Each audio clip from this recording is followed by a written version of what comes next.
Thank you, Madam Chair. Members of the committee, I'm Steve Hobbs, your Secretary of State in opposition of Senate Bill 5382. This bill is not needed, and it's just trying to fix a problem that doesn't really exist. Just so everyone knows, the vote WA system is very good. It communicates with other databases. It communicates with Social Security when we hear about deaths that happen, and when people change addresses, we update it pretty quickly.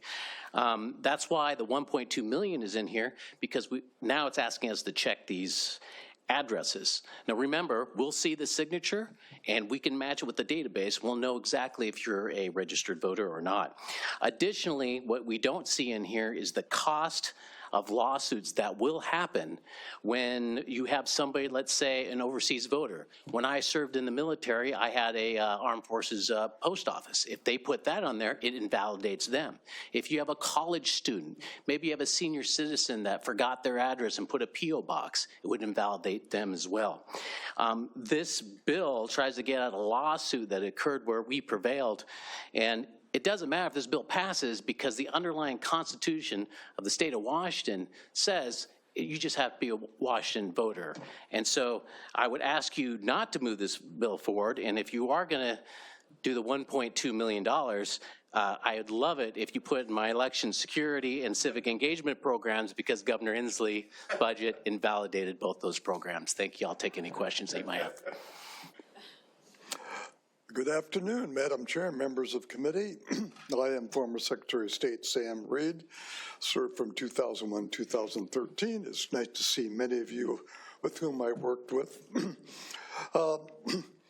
More important than my 12 years as Secretary of State, I go all the way back to being Assistant Secretary of State in the dark ages, 1969. One thing I've learned being elected official throughout these years is just how much the citizens of the state value this right to be able to petition to change laws in the state of Washington. This is part of our political culture. This is part of our legacy.